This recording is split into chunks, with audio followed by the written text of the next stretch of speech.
The Tinwoodman of Oz by L. Frank Baum. Chapter 17. The Workshop of Ku-Klip. It was not more than a 2 hours' journey to the house where Nimmie Amee had lived, but when our travelers arrived there they found the place deserted. The door was partly off its hinges, the roof had fallen in at the rear, and the interior of the cottage was thick with dust. Not only was the place vacant, but it was evident that no one had lived there for a long time. "I suppose," said the Scarecrow as they all stood looking wonderingly at the ruined house, "that after the Wicked Witch was destroyed, Nimmie Amee became lonely and went somewhere else to live." "One could scarcely expect a young girl to live all alone in a forest," added Woot. "She would want company, of course, and so I believe she has gone where other people live." "And perhaps she is still crying her poor little heart out because no Tin Man comes to marry her," suggested Polychrome.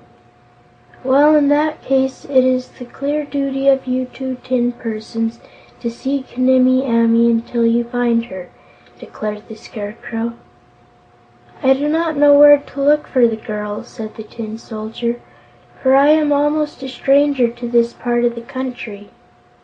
"I was born here," said the Tin Woodman, "but the forest has few inhabitants except the wild beasts. I cannot think of anyone living near here with whom Nimmie Amee might care to live." "Why not go to Ku-Klip and ask him what has become of the girl?" proposed Polychrome.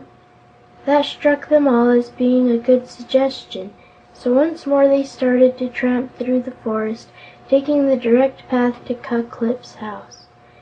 For both the Tin Twins knew the way, having followed it many times.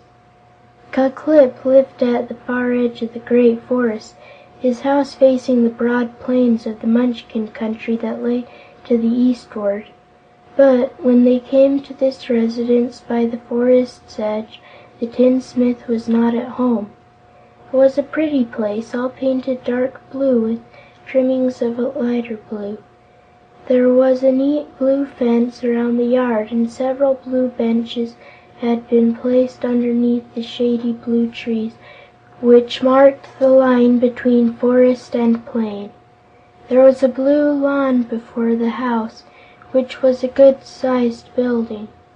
Ku-Klip lived in the front part of the house and had his workshop in the back part, where he had also built a lean-to addition in order to give him more room. Although they found the tinsmith absent on their arrival, there was smoke coming out of his chimney, which proved that he would soon return. "And perhaps Nimmie Amee will be with him," said the Scarecrow in a cheerful voice.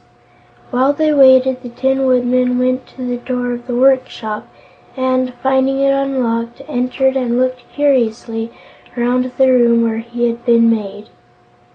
"It almost seems like home to me," he told his friends, who had followed him in. "The first time I came here I had lost a leg, so I had to carry it in my hand while I hopped on the other leg all the way from the place in the forest where the enchanted axe cut me. I remember that old Ku-Klip carefully put my meat leg in a barrel. I think that is the same barrel, still standing in the corner yonder. And then at once he began to make a tin leg for me. He worked fast and with skill, and I was much interested in the job." "My experience was much the same," said the Tin Soldier. "I used to bring all the parts of me which the enchanted sword had cut away here to the tinsmith, and Ku-Klip would put them into the barrel."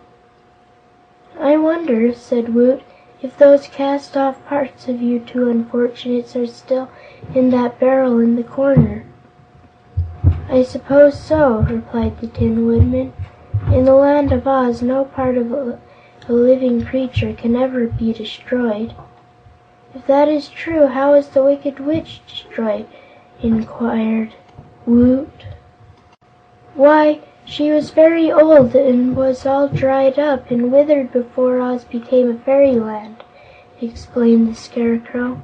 "Only her magic arts had kept her alive so long, and when Dorothy's house fell upon her, she just turned to dust and was blown away and scattered by the wind. I do not think, however, that the parts cut away from these two young men could ever be entirely destroyed, and if they are still in those barrels, they are likely to be just the same as when the enchanted axe or sword severed them." "Doesn't matter, however," said the Tin Woodman. "Our tin bodies are more brilliant and durable, and quite satisfy us." "Yes, the tin bodies are best," agreed the Tin Soldier. "Nothing can hurt them." "Unless they get dented or rusted," said Woot, but both the tin men frowned on him. Scraps of tin of all shapes and sizes lay scattered round the workshop. There were hammers and anvils and soldering irons and a charcoal furnace, and many other tools such as a tinsmith works with. Against two of the side walls had been built about workbenches, and in the center of the room was a long table. At the end of the shop, which adjoined the dwelling, were several cupboards. After examining the interior of the workshop until his curiosity was satisfied, Woot said: "I think I will go outside until Ku-Klip comes. It does not seem quite proper for us to take possession of his house while he is absent." "That is true," agreed the Scarecrow, and they were all about to leave the room when the Tin Woodman said: "Wait a minute," and they halted in obedience to the command. End of chapter 17.